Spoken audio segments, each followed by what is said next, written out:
6 hours of Bahrain. Mark Webber's last ever race and the end of an era for Audi. The 9th and final stop for the FIA World Endurance Championship would go down as one of the most emotional races in the series history. Webber, the 40-year-old Aussie 2015 world champ, has announced his retirement back in Fuji. His career with the Porsche LMP1 team was nothing short of spectacular.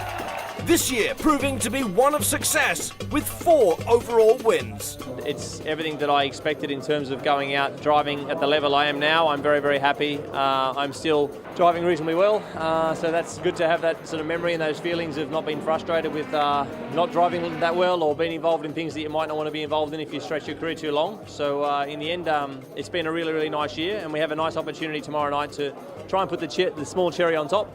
But yeah, we've got some work to do yet. The traditional pre-race grid festivities took a somber turn on race day. Mechanics, engineers and management reveling in the moment, saying goodbye to their beloved teammates and the hybrid machines. 2012 WEC World Champ and driver of the number 7 car, Andre Lotterer, spoke to motorsport.com one last time wearing an Audi Sport Fireproof. This is it, all good things come to an end and we have to accept it and try to enjoy this last race and finish this on a high to say bye to our beautiful beast. As the countdown to green flag reached its final moments and teams made their last-minute preparations, Toyota's number 6 car driver Mike Conway ponders his team's chances of winning this year's LMP1 Drivers' Championship. A lot needs to go away. We need to win the race or finish second.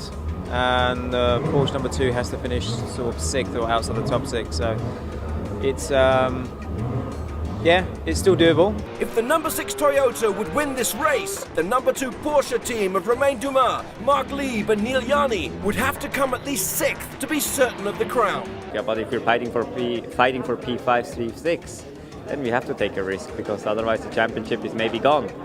So, you know, it will depend on the situation how we're going to play it. When Audi started on pole position for its final ever race, it was the number 8 car driven by Loic Duval that streaked into an early lead. The R18 showing much improved form on its swan song outing.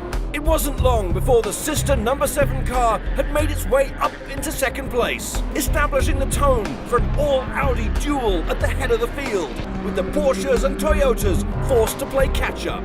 This was especially problematic for the title-contending number 6 Toyota, which had to finish first or second to have any chance of taking the driver's title away from the points-leading number 2 Porsche.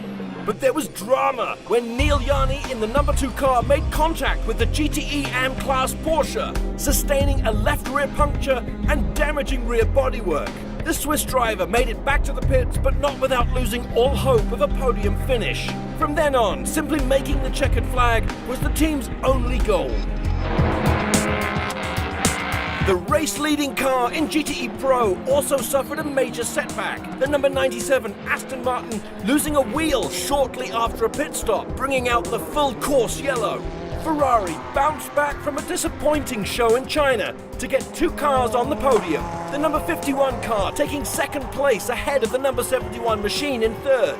The double podium finish was enough to give the prancing horse the GTE Manufacturers' Championship title by only 7 points ahead of Aston Martin.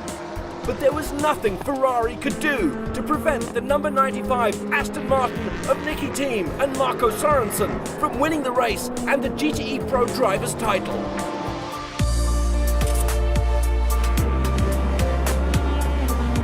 In LMP2, the number 26 G-Drive crew of René Rast, Alex Brundle and Roman Rusinov completed a remarkable comeback from the back of the grid to win their class for the 3rd time running. Overall, Mark Webber and his number 1 Porsche teammates Brendan Hartley and Timo Bernhard did enough to get the Australian on the podium for the last time before his retirement, taking 3rd place. But there was little Porsche could do to challenge Audi, whose 2 cars were left to fight it out for the honour of bringing home the team its final race win. In the end, it was the number 8 car of Lucas de Grassi, Loic Duval and Oliver Jarvis that prevailed over the number 7 car of Andre Lotterer, Marcel Fassler and Benoit Trallier by a margin of 16 seconds.